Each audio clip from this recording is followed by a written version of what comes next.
Chapter 48 Holidays. Adrian and I spent our first Valentine's Day in style, riding on a gondola in Venice, and then joining in all the celebrations. We stayed in a hotel in St. Mark's Square, which is located in the centre of Venice. This is where all the celebrities come for the famous Valentine's Day celebrations. Everybody dresses up in very decorative costumes with matching masks.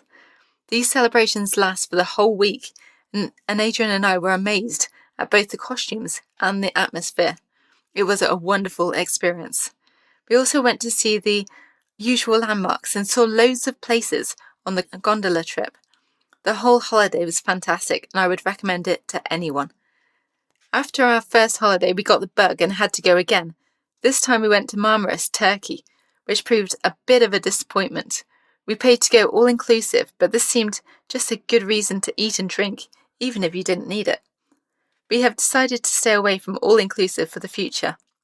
The hotel we stayed in was very nice, but the swimming pool was freezing, and so I couldn't even get my toes in. I was annoyed that I couldn't swim and a little fed up that the pool wasn't up to scratch. We went on 2 trips. The first was to the natural hot springs in the mountains, where apparently Cleopatra bathed. Amazingly, we were allowed to swim in these hot springs, and so we did.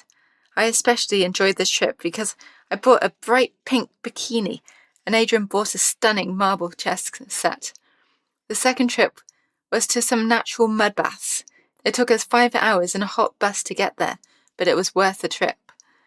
After caking his body in mud, Adrian then had to force himself to stand under a freezing cold shower to clean the mud off. I had stayed in the sun, sunbathing, so I just laughed at his obvious distress, which infuriated him, but made us both laugh more.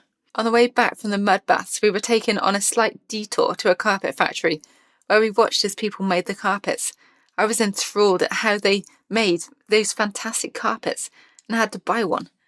When I was in Jeddah, my family had some handmade carpets similar to these handmade ones, and so I felt obliged to buy one. I felt drawn to the carpets and the good memories linked to my childhood in Jeddah. I wanted to bring one back for old time's sake. The carpet I bought was going to be shipped to my front door, and to make sure it was the same carpet I had signed the back of it in Turkey. To my mum's amazement, when it arrived at my front door, it was the same carpet I had fallen for. My next holiday was with my mum to Columbus, Ohio, America, to stay with Christy, who had been offered the dream job, working as a fashion designer for a large company. This was a wonderful trip, and I got to drive a Mustang. My mum and I had a bit of an embarrassing day when she was being mean to some guys who had parked in our way, meaning that we couldn't get out of the drive. Mum went and spoke to them, and then we went to the car, anxious to get going. We burst out laughing when Mum tried to drive the car. We were sitting in the wrong seats, and Mum was on the right side of the car, which in America is a passenger seat. Hysterical laughter lasted for about 5 minutes before we swapped seats and eventually moved the car. While Christy was working and we were driving her car around Ohio, we went the wrong way down motorways around 3 times. Went down a one-way street completely the wrong way and generally had a great time. The shopping was fantastic and the restaurants were brilliant, as they kept refilling your drinks and were very cautious and well managed. I loved Ohio and can't wait to go back. Christy is so lucky. The next holiday was to Luxor, Egypt. Adrian and I had a marvellous time here, flying on hot air balloons over the Valley of the Kings, as well as seeing Tutankhamun's tomb. Our 4-star hotel was very nice, and we met a couple who had been involved in swimming before. This former swimming coach had noticed my good strokes and had assumed I was a swimmer. After approaching me, I told him my story about getting an MS and that I was thinking about going back into swimming, but was still a little unsure.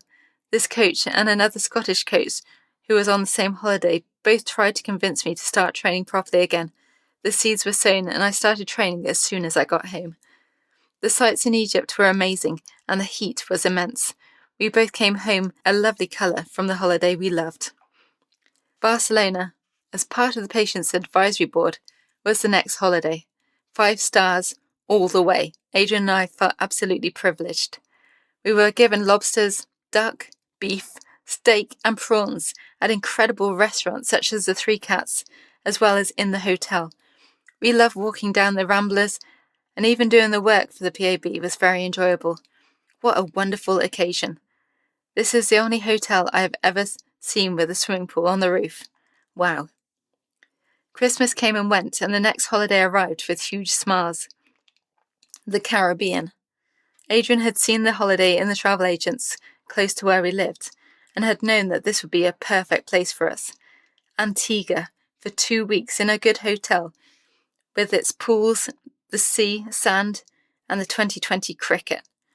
I had started training before this holiday, and Adrian saw this as a wonderful warm weather training facility.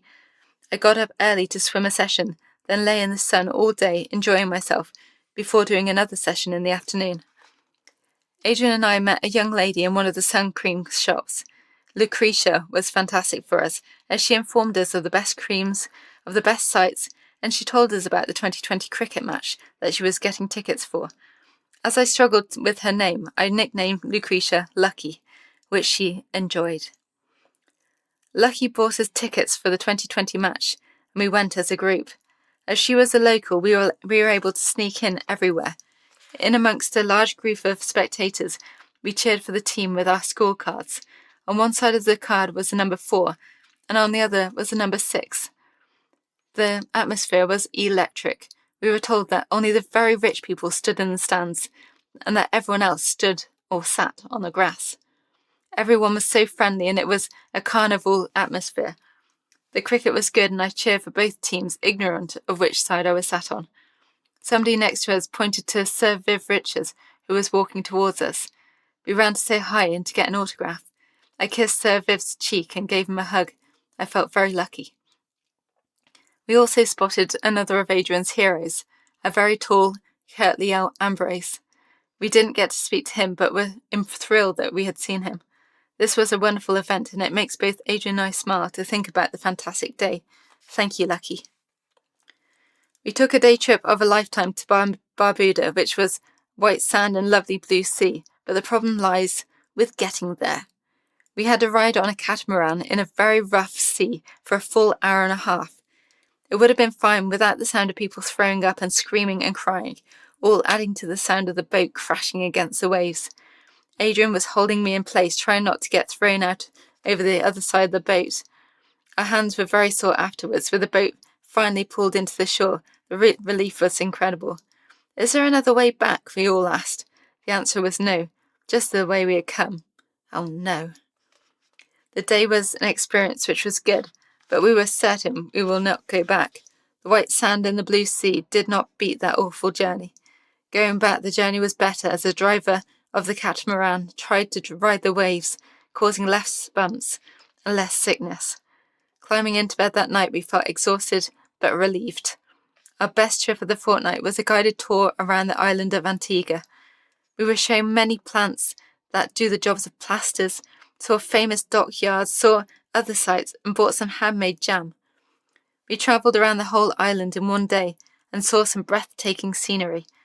Kissing Lucky goodbye, we felt sadness and promised her that we would be back eventually. Lucky has added me as a friend on Facebook, so we can stay in touch even if Adrian and I never return to Antigua. Adrian was relieved that we only had seen one spider all week, a red one that apparently jumps. I had stayed silent whenever I had seen the spiders, knowing that he had a distinct fear of them. I like being the strong one in charge, as I'm not afraid of spiders. After Antigua, we were on a holiday ban until the Paralympics in Beijing. I moved to Swansea to train with Billy Pye after the recommendation from local swimming coaches Bernie Nichols and Steve Fiveash, and of course Colin and Sonia Bush.